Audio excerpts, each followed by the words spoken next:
Greetings, everyone, and welcome to another edition of the Red Pill Diaries. I'm your host, Rashid, and today we're joined by a recurring guest, and it's my pleasure to introduce Professor Glenn Diesen of the Duran. How's it going today, Professor? Oh, very good. How are you, Rashid? I'm doing pretty good. I don't want to waste any time. I want to jump right into this.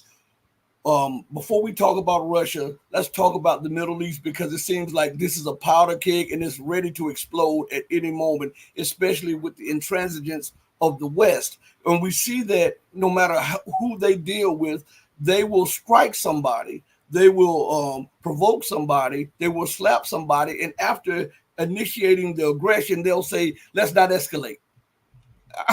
I mean, why do you think they do that, and why do you think that the geopolitical situation is changing, where everybody is saying, hey, from this point on, we're going to confront you the way you confront us?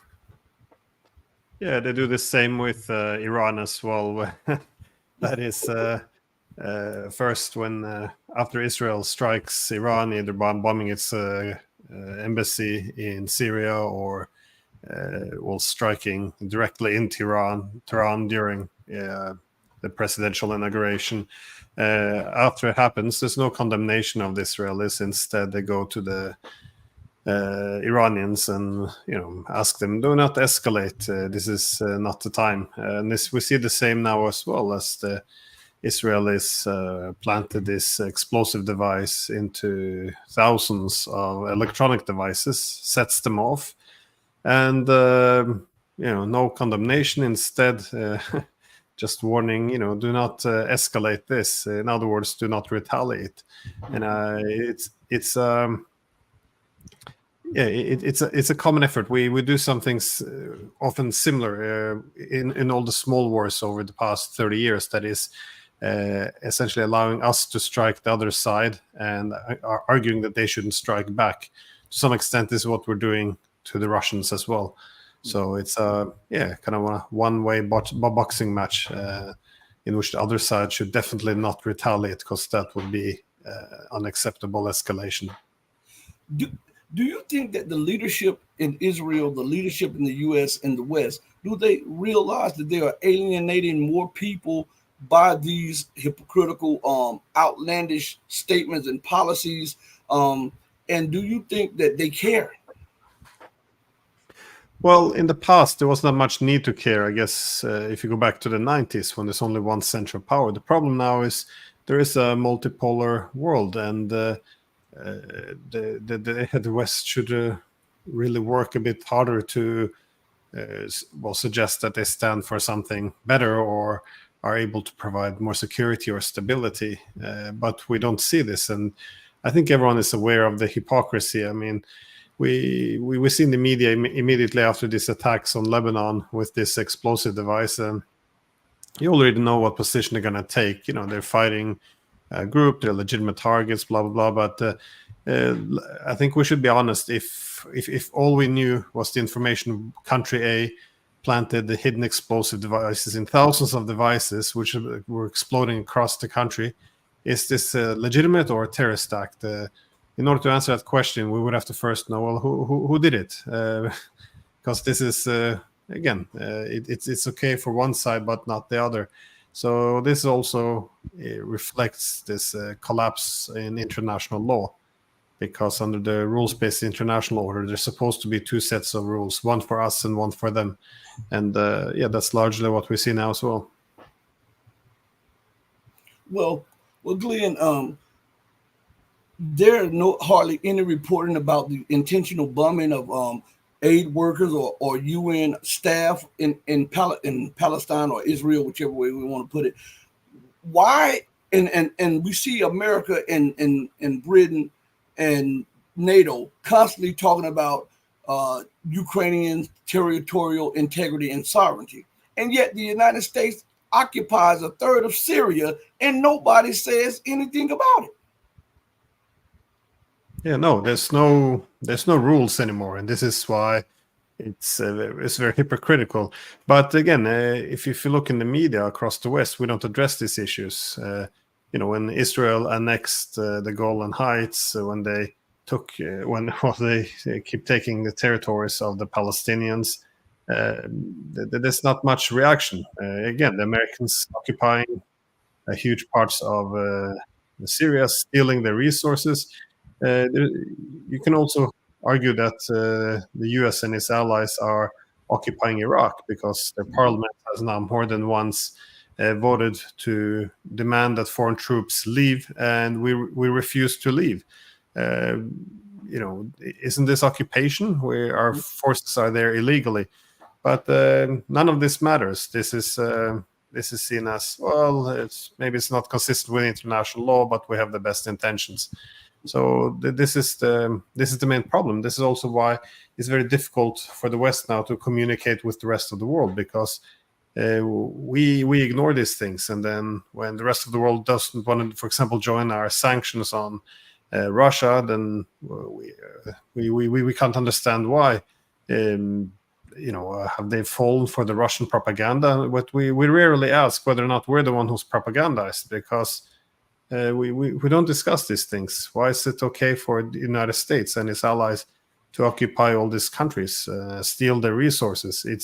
It's not an issue. But as soon as we have this war in Ukraine, it's presented as something we haven't seen since World War II.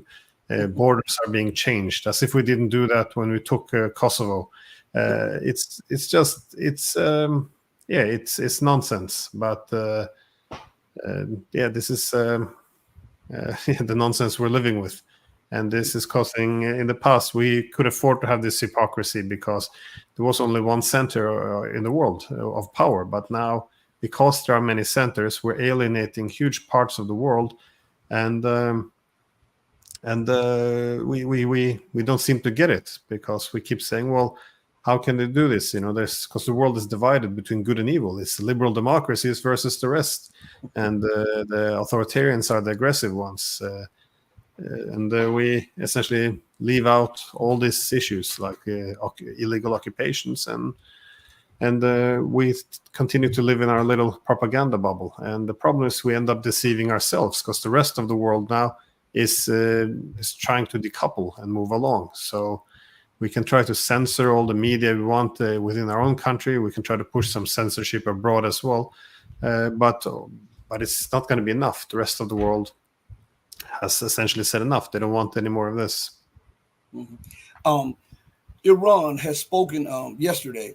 The Ayatollah, I believe it was the Ayatollah, and I believe it was also the head of the IRGC, and they were saying that they will exact revenge from the injuring of the ambassador in Lebanon. Now, why isn't it more being made in the Western media? Because we see Israel committed an act of war when they bombed the embassy.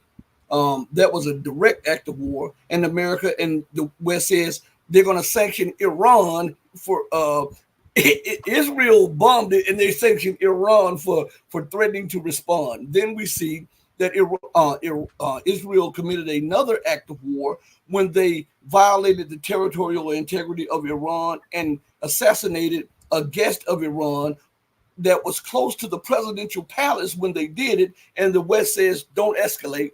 And now we see that they have severely injured, critically injured, I heard, the Iranian ambassador to Lebanon. And America says, no escalation. Is this bizarro world or something? Because it seems like up is down and down is up, in is out and out is in when it comes to the Western propaganda and the Western leadership and the policy. What is this? Well, it's what we began talking about. This is the ideal situation that they want to set up. That is where the United States and its allies can effectively continue to punch other countries in the face, give them a so-called bloody nose, and then effectively threaten, if you retaliate, then it could be a full war. So the words they say don't really mean that much, as you pointed out. The hypocrisy is obviously everywhere, and it kind of demonstrated as well that we're not prepared anymore to live in a world based on international law, based on rules, which are defined as mutual constraints. In other words, we give up some of our foreign policy flexibility or options, and in return we get reciprocity, and both sides gain because we get predictability. But we have rejected this system now of mutual constraint. We keep arguing that again we are allowed to bomb, attack, and obviously it only goes one way. And but again, to draw comparisons with the war we have now here in Europe, it's we were doing the same logic now. We're saying, well, of course we have to send these long range precision weapons to Ukraine, which can strike Russia. You know, they have to be operated by American and British troops, and yes, they will be guided by our satellites. So effectively, the only thing the Ukrainians will do is press the button, if even that. And we just dismiss it, and we live in our own world. We're saying, well, the Ukrainians have a right to defend themselves. Yes, of course. But look at it this other way around. The Syrian has the right to defend themselves. When America invaded Iraq, they have a right to defend themselves. But under that right to defend themselves, if the Russians were launching missiles into American cities, and saying, well, you know, it's just the Syrian defending themselves, surely that wouldn't be acceptable. And the same goes for if, you know, the Russians or Chinese will set up military bases in Mexico and launch strikes into America, and it wouldn't be acceptable. But we don't talk about common rules anymore. It's all sloganeering. It's all this moral language, which means that we don't have to have common rules for both sides. It's very problematic, and for us it becomes like a loyalty test, because if you criticize it, then you can't be trusted. But if you essentially go along with the hypocrisy, then it's a loyalty test showing that you clearly take our side. The problem here is we're deluding ourselves, we're deceiving ourselves. As we keep walking towards huge wars, either with Iran, with the Russians, or next China, and we convince ourselves that we have done nothing wrong, and we're not the one escalating, we're not the one provoking. Do you believe? Because I believe some of this escalation is due to Russia and China. I mean, and I'm going to tell you why.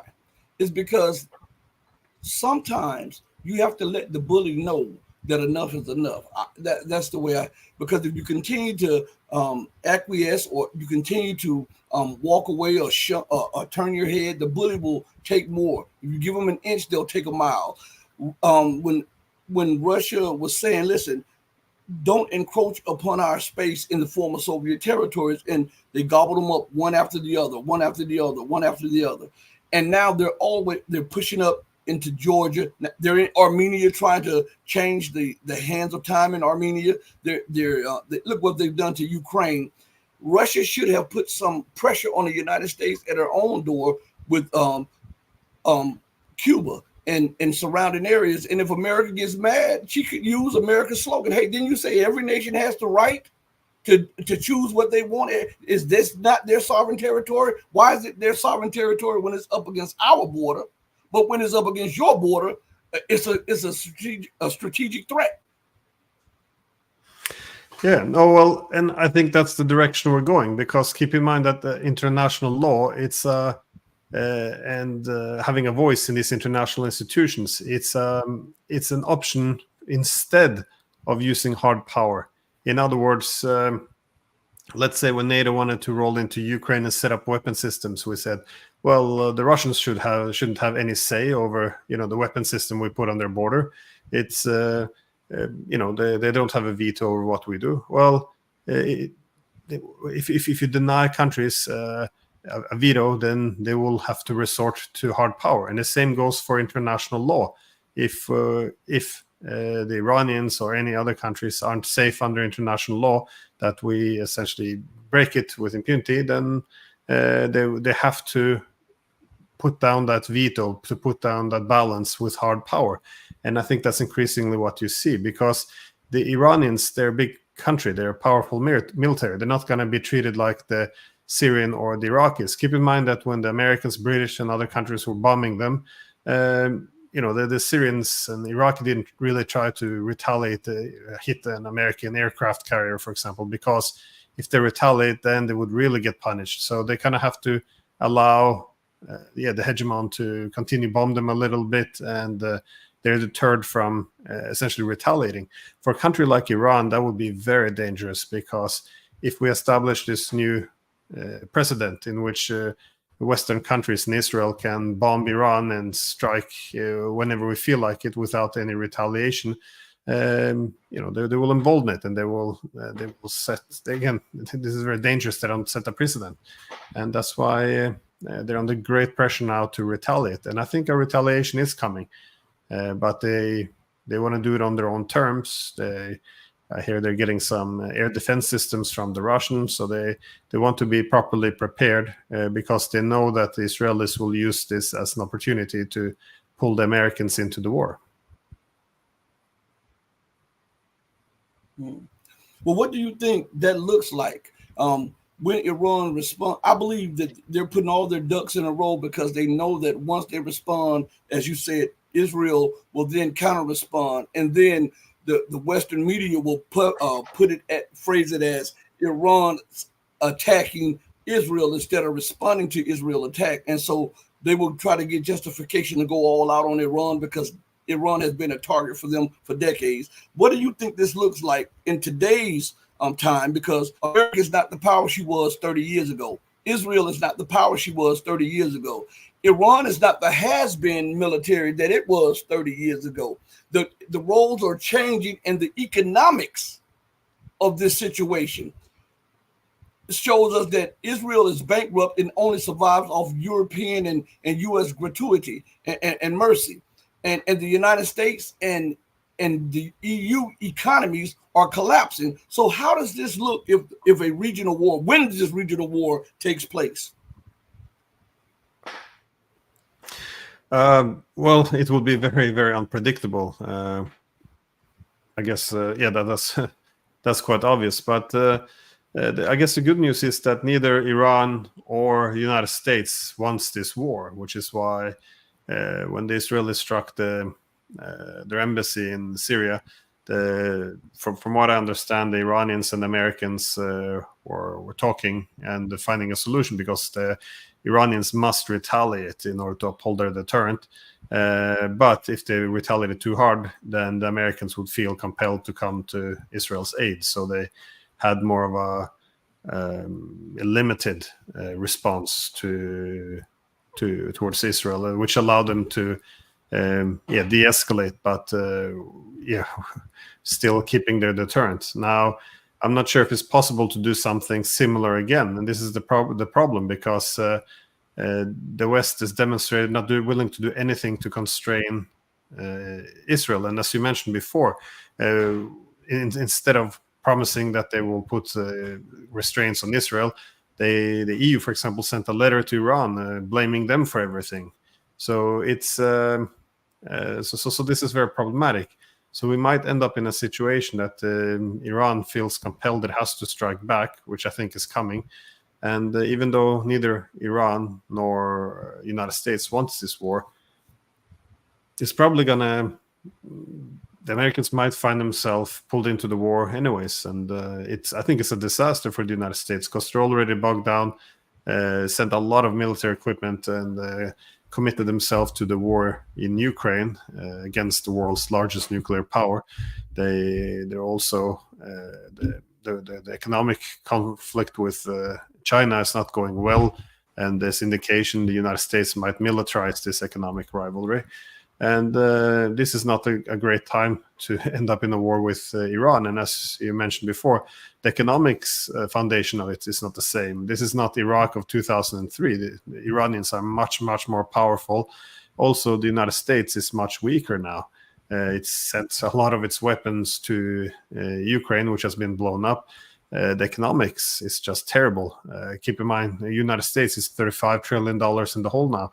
For the first time, it's paying $1 trillion a year just on interest to service its debts. And the Europeans, well, we wish we were America. The economies in Europe are doing very poorly, and the Germans are obviously dragging everyone down.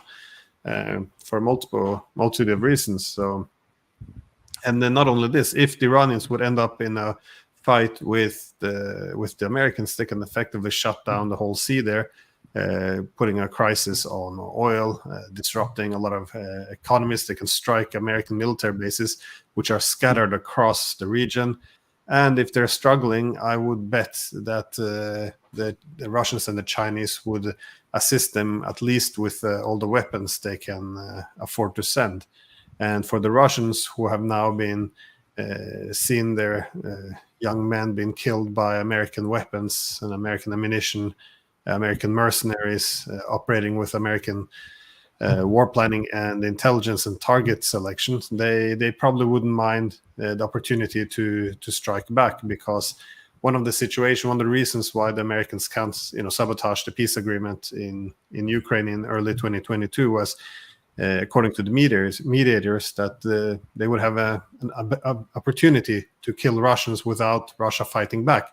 Again, this ideal scenario, a one-way boxing match. And so I think that the Russians will be very take it as an opportunity if it was to strike back. And this could go through helping Iran. So there's a lot of dangers for America to go down this path of a war with Iran. But again, it's if they're not willing to restrain Israel, and Israel wants to bring America into the war, then this is a good chance that this will happen. I believe that America and Israel are playing good cop, bad cop. And I think a lot of people talk about, well, America did not know this, or America did not allow this, and they are chewing Israel out for doing X, Y, and Z. I don't believe that in the least. I believe that the United States knows exactly what is going on, and at most times they are the ones who are orchestrating it, and so they're talking it. And I think when they go and try to find a diplomatic solution behind closed doors after the strike, I believe that what they're doing is checking the temperature of Iran or any other nation to see if these people are truly ready for straight up confrontation. And then when they realize they're not, another escalation happens. And so my thing is, a lot of people say that neither the US or Iran wants a war. We see that Iran does not want a war, but the actions of the United States and Israel and NATO shows that they do want a war, because you don't just judge it by the words, you judge it by the actions. And when the world says neither wants a war and one is doing everything they can to get the war, sometimes there is a miscalculation that will lead to something greater than what anybody expected. And I believe that's where we're headed in this Middle Eastern crisis. I believe that it will explode because Israel is unhinged. And I believe the United States, as one of our viewers put up here, Perseverance Chameleon put something up here that is real good. He says, this is just the U.S. being a spoiled brat. The rules-based order applies to everyone except them. And I believe that wholeheartedly. What do you say about that? No, I think, well, that is the rules-based international order. It's a system of sovereign inequality, sovereignty for us, but not the other side. But again, it goes back to this idea that I'm sure they don't want a war, but they would like to continue to be able to strike Iran, and this is always what they do. Keep in mind that they did the same with these explosive devices across Lebanon. The United States said, well, we had no idea. We knew Israel was going to have some operation, but they didn't tell us what it was. Which sounds very credible. They did the same with the invasion of Kursk. Everyone knows that, not only did it happen with American and European weapons, but it also relied on American intelligence. And then you have this American military generals and other leaders going on TV. Well, yeah, we're not sure what they're going to do in Kursk. We called the Ukrainians to ask, but we haven't gotten an answer yet. The Americans are there. They're the one doing the war planning for them. They're the one providing all the intelligence, the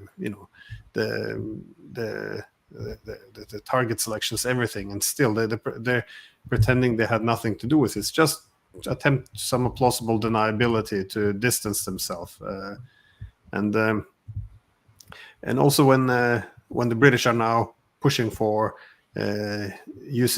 effectively doing a NATO attack on Russia, you actually have the British Prime Minister saying, listen, we don't want any conflicts with the Russians, in no way.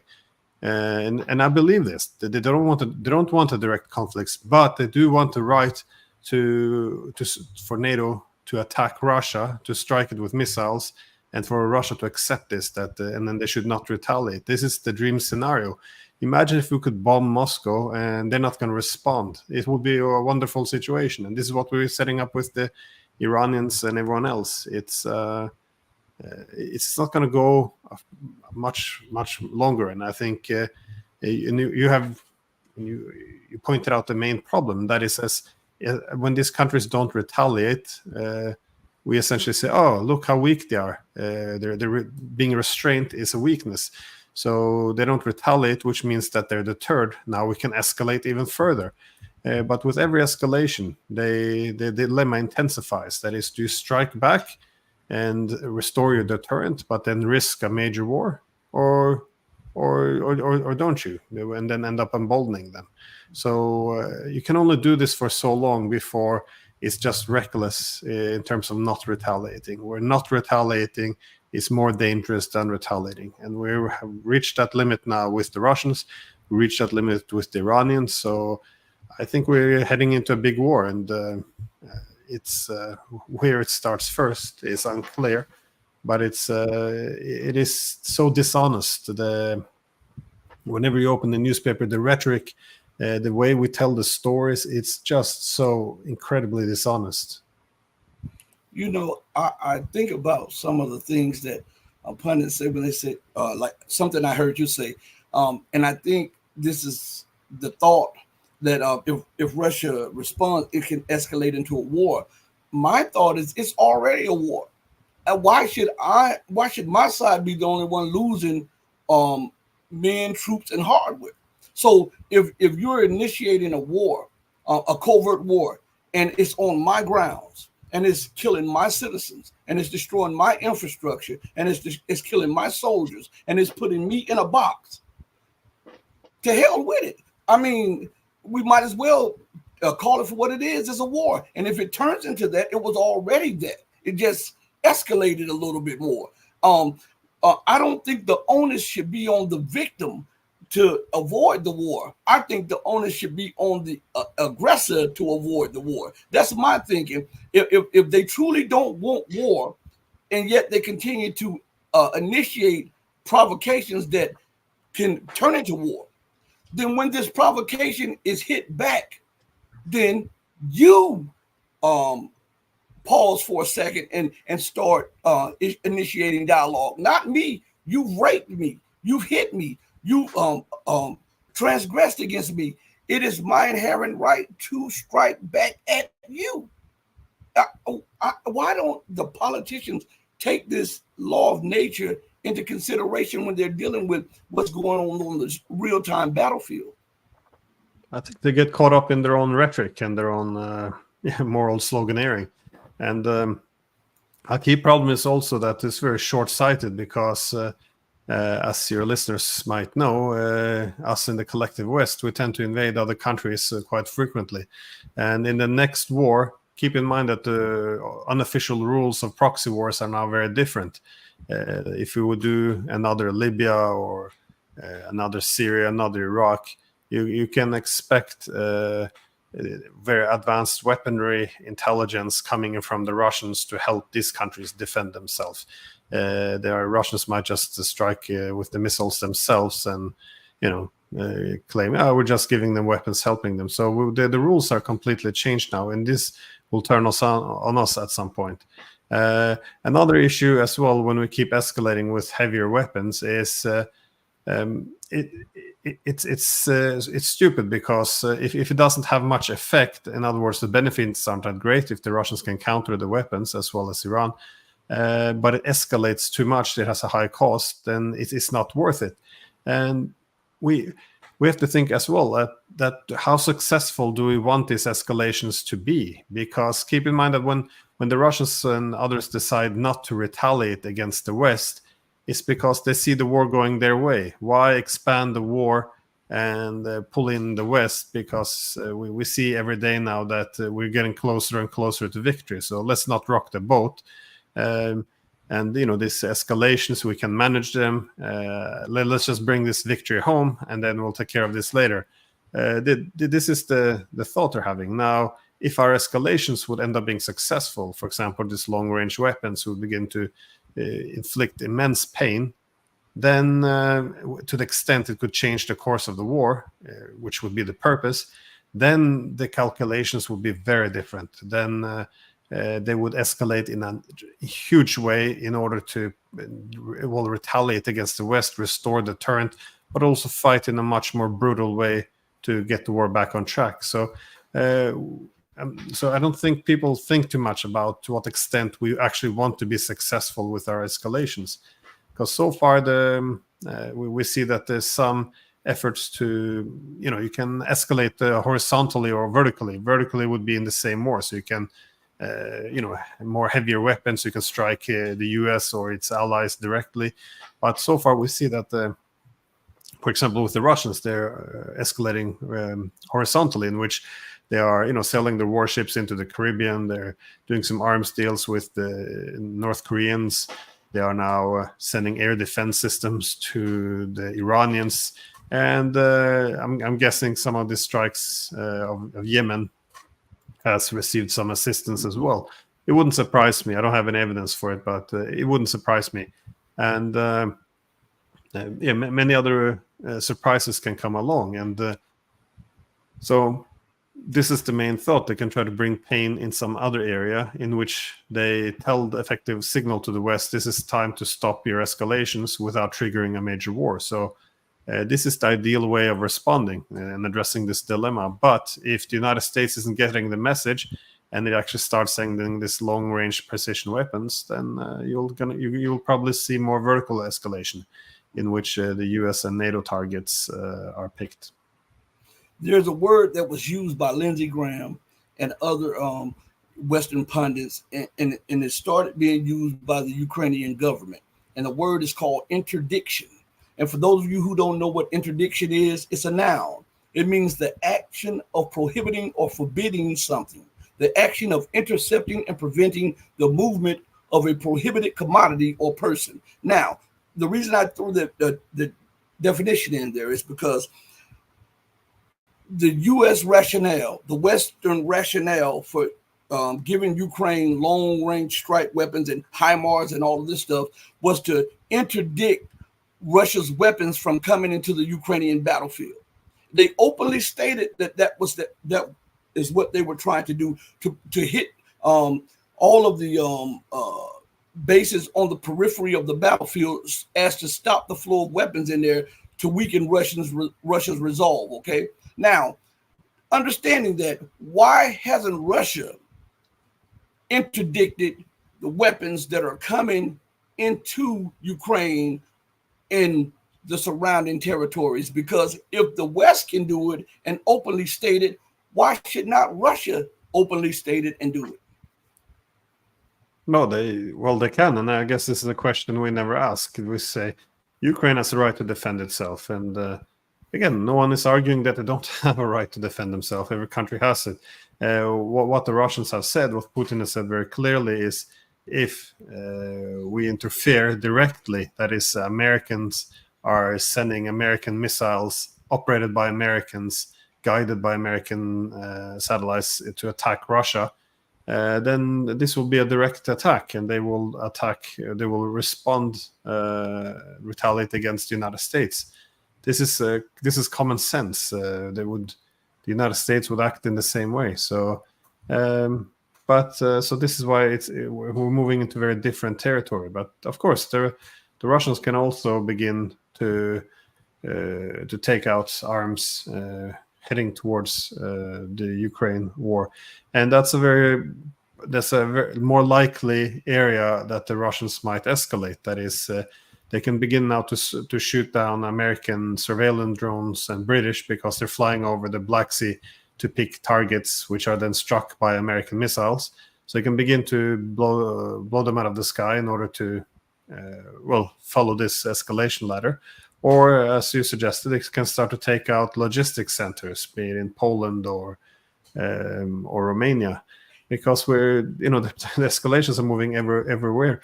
We now also have, you know, the West supplying all these F-16s. But if the Ukrainians park them in Ukraine, they will be targeted by the Russians. So they're parking them in Romania and Poland. And then they can quickly land in Ukraine, and then fly to attack Russia, and then leave the country again, and then be in the safe spot back in Poland. How long do you think the Russians are going to accept this? The West said that anything in Russian territory isn't safe anymore. We will strike that. Why would they allow NATO territory to be a safe space? So I think we're coming to the point where they will start to strike the logistics centers and weapon depots, and also the F-16s on NATO territory. And it's they can do it. Again, the only reason they haven't done it is because it would be a major escalation, and they could end up going in a direct war between NATO and Russia, which could escalate into a nuclear exchange. So they haven't done it, but because they haven't done it, we have learned the lesson we have learned here in the West is we can do whatever we want because the Russians are weak. They do not, they don't retaliate. So it's a very, very absurd and dangerous game we're playing. As we near the end of the interview, let me take a question or two and then a final question, because Mr. Diesen has given us a lot of his time. A channel member, Mehdi, says, question for Mr. Diesen. Do you see a confrontation between BRICS and the United Nations down the line, and who influences international law and how justice is delivered? No, I think the BRICS countries would like to have United Nations and international law restored. Keep in mind, the United Nations is the main institution that's represents or writes international law. So they would like to have to strengthen international law. Now, it's important to know that international law, according to the UN Charter, is based on mutual constraints. This is what you have when you have a multipolar system. Then every country has an incentive to accept constraint on each other. The problem we had since the Cold War came to an end is there was only one center of power, one hegemon, the United States. Now, if there's only one center of power, why would that one power constrain itself? There's no incentive for it. And this was recognized by many scholars as being a key challenge for the United States in the 90s. The main argument, it would simply begin to expand in every direction, bomb other countries, expand military blocks, and because there's no constraint. Now, what does this translate into international law? Why would the United States accept any rules which constrains America? It doesn't make any sense. So you would like a international rules-based order that constrains other states but enables America. And so it infuses it with this idea of humanitarian law. So Americans can promote democracy, which means interfere in political systems. They can have humanitarian intervention, which means invading other countries. They can allow people to have self-determination, which means to chop off their territory. So you create this dual system with two rules. Now, this is reflected in the hegemony. And it was quite predictable that a huge power which isn't constrained would somehow allow international law and the UN to constrain it. This is why the UN international law has been collapsing. This is why we're talking about the hypocrisy. And why can America occupy all these countries and it's completely normal while other countries can't? Well, this is how it is to live under a hegemon. It does exactly what it wants, and it forms new rules. It doesn't call it international law, it calls it the rules-based international order. So what BRICS would like to do is restore this balance of power in which effectively the United Nations and international law reflects, which all countries have sovereign equality and everyone is equally restrained. And so I think that's why it's important to see that the BRICS, it's not simply a Chinese hegemon. The American hegemon won't be replaced by a Chinese one because BRICS has many large powers in it. If the Chinese will begin to behave like the United States in terms of trying to put itself on the throne and have global primacy and dominate over others, the Russians would start to lean closer towards the Indians. The Indians will also go further away from the Chinese, the Iranians. Everyone will turn on the Chinese, so they're not doing it. So they're accepting this system based on multipolarity and mutual constraints. So for this reason, I think they're gonna be quite happy with United Nations in international law. Indeed, that's why the Chinese and the Russians keep condemning the West's efforts to promote this, rules-based international order, and they say we want international law back. This is not acceptable. We don't know what this international rules-based order are. You never showed us the rules. The whole point is obviously that there's no common rules, that just make them up as you go along. So I think it could be BRICS could be very good actually for the UN and international law. Mr. Gleason, Mr. Diesen, I read something yesterday, day before yesterday, that the United States has agreed with other powers to in theory, to have 2 Security Council seats for African nations. But here's the kick right here. They will have no veto power. So what would be the use of having them as permanent members of the Security Council? If you have, out of 5 nations, you have France, the United States, and the US, and the UK, France, the United States, the UK, those 3 European nations. And we say Russia, but Russia is also the Asian power also, so we'll exclude Russia. But you have 3 of the 5 permanent members, Western nations. How is that right when it does not represent the population in the countries of the world? Yeah, see, this is a problem where the United Nations could begin to lose its relevance, because international institutions are only effective to the extent they reflect the international distribution of power. Now, the only reason why the UN has lasted for so long is because it's in the interest of the main powers to make it last, because they have special privileges, such as the veto power. This is why I always warned, if you take away the veto power, I'm not sure if that's a good idea, because then, let's say they put sanctions on Israel or something, and then or an intervention, military intervention in Israel or some peacekeeper or whatever it would be, the United States would not accept it. So if it doesn't have a veto, a soft veto, it would use a military veto, so send it in its military. So this is why institutions tend to function as long as they reflect the distribution of power. Now the problem is today that this UN is made up of the way the world looked like in 1945. Now the world is very different today, and one has to ask, to what extent will the UN be still respected in the future, because it no longer reflects this international distribution of power? In other words, why would India consider the UN to be legitimate in the long run when a increasingly insignificant country like France should be able to veto something while India cannot? It doesn't make any sense. So there has to be some reform. I don't think they should strip the veto power, but who has the veto power, I think, is quite important. So there should be a reform. I think looking towards countries like India or Brazil, I think could be quite helpful. These are countries which aren't, they're not seen as belonging in either one camp. If anything, they're quite neutral countries. So I think it would be a very positive development. It would also limit the West's willingness to be too arrogant, because it would be punished by the neutral state.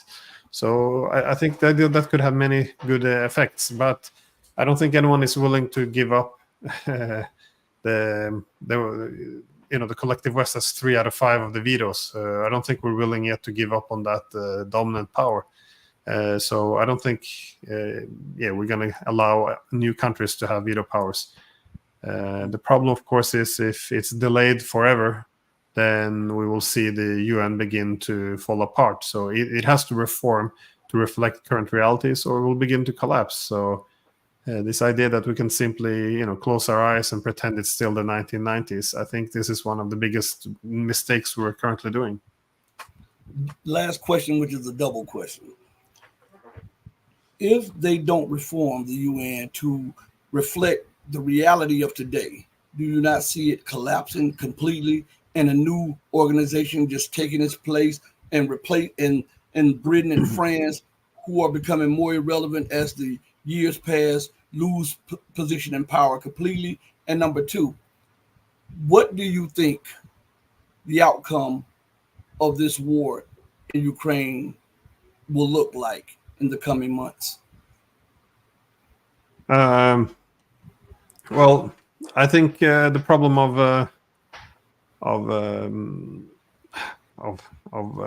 the future of the United Nations is not reform this. It will probably begin to collapse, because the whole idea now is, if we in the West say we don't have to abide by the same rules, then why would other countries around the world feel the need to be constrained? So again, the whole foundation of international law is we both accept it, we're both constrained. Now, if one side doesn't follow it, the other will probably not as well. So I think this is where things can start to go very, very wrong. And as you said as well, why shouldn't, for example, Russia retaliate if they do the same? And we see this now as well in the basic economic system, and that's why BRICS is quite important, because they're forming the new economic architecture. And why would for example, countries like Russia follow the same economic rules we have? When we, for example, do all these sanctions against them, we steal hundreds of billions of dollars of their sovereign funds, just unthinkable stuff, which is frightening the rest of the world, how we can possibly do this. And then, if they're going to start to seize some assets of the West in Russia, well, why shouldn't they? Why would they abide by rules which we don't abide by? So the whole system will begin to break down. We've seen this with arms control, and we will see it increasingly wider in international law. So I'm quite skeptical about the future of international law. It seems to be faltering. In terms of the outcome of the war in Ukraine, I think it all depends. It can either be solved by diplomacy, or it will be a Russian victory. But many have referred to it, such as a friend, John Mersheimer, has called it an ugly victory then. And I think that's probably correct, because it would be one which they would... it would end up terribly for the Ukrainians, and I don't think anyone would gain from effectively the settlement, which would not be acceptable to the other side and would have to be imposed by a lot of force. Now, the main diplomatic solution, if we decide to sit down and talk, and it might come now that the Ukrainian army is collapsing, it would have to be, the foundation has to be restoring Ukraine's neutrality. NATO expansion is why the war began. It began in 2014 when we toppled the government and tried to pull it into NATO's orbit. And and this is also what the Russians demanded in Istanbul in 2022. So this is what everyone confirmed. The Russians would compromise on everything except neutrality. They had to get America and NATO out of Ukraine. This is not acceptable. So this has to be the foundation of any peace agreement, neutrality. If it was still 2022, this would have been a nice, easy solution to the problem. However, we've been bleeding the Russians for 2.5 years, and they have taken a lot of territories, and they also annexed 4 of these territories, which is Donetsk, Lugansk, Zaporozhye, and Kherson. And they're going to keep these regions, and they already said they're not going to trade this away. And the Russians also, to a large extent, the reason why they annexed them is because when they were fighting the Ukrainians, they need local governance. But locals wouldn't want to work with the Russian government if they think they're going to leave them afterwards when and give back the territory to Ukrainians, in which everyone who the Russians now rely on would be executed. So no, they're not going to give up this territory. So any settlement has to be what they refer to now as Istanbul Plus. That is, restore neutrality for Ukraine, plus accept the loss of these territories. Now, if we do not accept this deal, then and do again what NATO says it's going to do now, as soon as the war is over, Ukraine is going to join NATO. well, if that's the case, what would you do if you're Russia? If you know that all this historical strategic territories which used to be Russian, it will now end up in the hands of NATO. We're going to accept that Odessa will be completely de-Russified, the Orthodox Church banned, Russian language banned, culture banned, political opposition friendly to Russia banned. Meanwhile, the coastline will be used by, this was Katrina the Great who established this city, and now it's going to be used by NATO to target Russia? No, of course not. So if you refuse neutrality, Russia will take that territory too. So what my prediction is, if we refuse this peace, Istanbul Plus, then Russia will probably annex 4 more territories, which are the historical territories of Russia and also very strategic. That would be Kharkov, it would be Dnipro, Nikolaev, and Odessa. Then Ukraine would be, what would remain of Ukraine would be economically a basket case. It would be a landlocked country, and it would, it wouldn't be the same, be able to pose a serious threat to Russia anymore, which is why, which would be the main purpose of the Russians. So effectively, Ukraine as a proper sovereign state would be destroyed.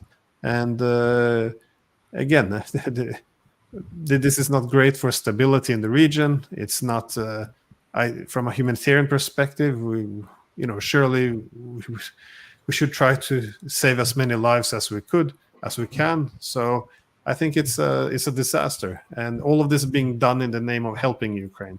So we're burning the country to the ground as a proxy. And again, all of this reminds me of this. I posted a video of Zelensky on Twitter 2-3 days ago because I thought it was interesting. He was interviewed by The Economist, and he understood what was happening then. It was in March. Was right before the Americans and the British sabotaged the peace agreement. And he even said very directly to The Economist, there's some countries in the West who would like us, to effectively pursue a long war because they will have an opportunity to exhaust the Russians. But even though in the process they will destroy Ukraine and lose a lot of Ukrainian lives. So they knew that they were going to be used as a proxy. I don't know why he still went for it, but he did. And now we have this humanitarian disaster. I just wish whenever we talk about helping Ukraine or helping any country in the world, it's always translated into further war, using them as cannon fodder. Never do we talk about helping Ukraine and actually doing something which could maybe undermine our strategic interest but be in their interest. So I don't know. I think it's going to, either way what's happening is going to be a disaster for the Ukrainians. The best option is effectively what the Russians have given them now, which is accept neutrality and the loss of your territory, and let's put a proper permanent end to this conflict. But I don't think the West will accept this. Again, it's not our troops we're fighting with, so why not prolong the war a little bit more? And in closing, I have to say this. I personally think that Russia will take more territory because if they don't seize Odessa, they're going to continually have this problem of the Transnistria problem. And I think that will be a bubbling boil on them if they do not secure that route up into Transnistria so that it can be held hostage from by the West again, because they have to go through that area to get to Transnistria where a lot of Russian soldiers are. Closing, do you think that they will take Odessa? I know I said last question, but as you were talking, my mind started going, and I'm like, what about Transnistria? What about Transnistria? Yeah, Transnistria, or Pridnestrovia, as the Russians calls it, is important, and it's important to note that that NATO is also now putting pressuring a lot of pressure in Moldova as well. They are they now have a pro-NATO government there, but the people are not very happy, and so the Russians would like to reach Odessa as well, because then they can connect with Transnistria, and then their general relations with Moldova would be a little bit under controlled, and NATO's ability to maneuver would be more limited. So it is a possibility, but But if the Russians would have an option today to end this war, because it's bringing a lot of horror, if they could end the war today by getting neutrality for Ukraine and having sovereign and them ceding these territories and get a permanent end to this conflict, I think they would take it. To get an end to this. However, if we don't, I think the Russians, if we continue the war, Russia will definitely go towards Odessa. They will take Nikolaev, Odessa, and then they will connect with Transnistria. So it's also unnecessary. Keep in mind, before 2014, no Russian politicians were making a claim even for Crimea. This was not originally a territorial dispute. It became a territorial dispute as we refused any diplomatic solutions to the issue of neutrality. So again, it's a massive tragedy, and I always ask people to reflect a little bit on, because we don't like to take any blame for what has happened, but keep in mind that when the Cold War came to an end, the main policy of the Russians was simply to integrate with the West as close as possible, create a common European security architecture. They were so eager to run to the West, they began to cut ties with China and Central Asia and other countries in the East because they thought that would slow them down as they ran towards the West and to be integrating with us. And look where we are now. We're talking about nuclear war. The only recipe we have for stability in Europe is to say, no, we have to have a return to military alliances. There has to be bloc politics. We have to redivide Europe, move the dividing lines closer and closer to Russian borders. This is what brings stability. I mean, it's complete insanity. Nothing makes sense anymore. But again, we don't even have a proper discussions anymore. So this is the ridiculous situation we have put ourselves in. Glenn, thank you so much. I'm really blessed to have you on the show to give your insight on what's going on around the world. Hopefully we'll have you back soon again, man. Be safe, be blessed, and above all things, be righteous. Thank you so much. Good to see you again, Rashid. Bye. All right. Everybody, listen, hit the like button. We've just had Glenn on our show giving us an insight of what's going on. We're going to have more guests on the show in the coming days. For my channel members and my Patreon, I'm waiting right now. The only reason we haven't done a live now is because RT journalist Helen Beninsky, she is supposed to be doing something for you guys, but right now she had to put that to the back burner to go do something else reporting. Okay, I'll let you guys know what's going on soon, but we're going to keep it going. Thank each and every one of you for joining me on the most powerful platform for truth, bar none, anywhere on God's green earth. This is your platform for education, edification, and we are almost at 5,000 subscribers. Listen, we're at 43.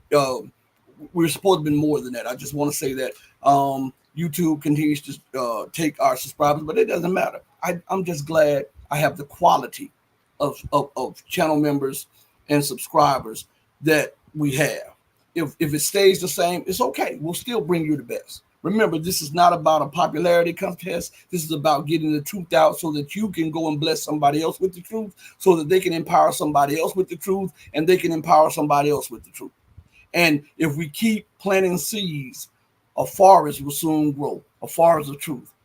On that note, I'm going to go out the same way I came in, with love in my heart for each and every one of you who loves truth. Know that the love that I have for you will always pale in comparison to the love that God has for you. Until we next speak again, stay strong, stay true, but above all things, stay righteous. And remember to do right by others, not because others are watching, but because it's the right thing to do, because when no one else is watching, God Almighty always has his eyes on you. Hey, mama, your baby boy loves you more than life. Deuces, everybody. Thank you from the bottom of my heart.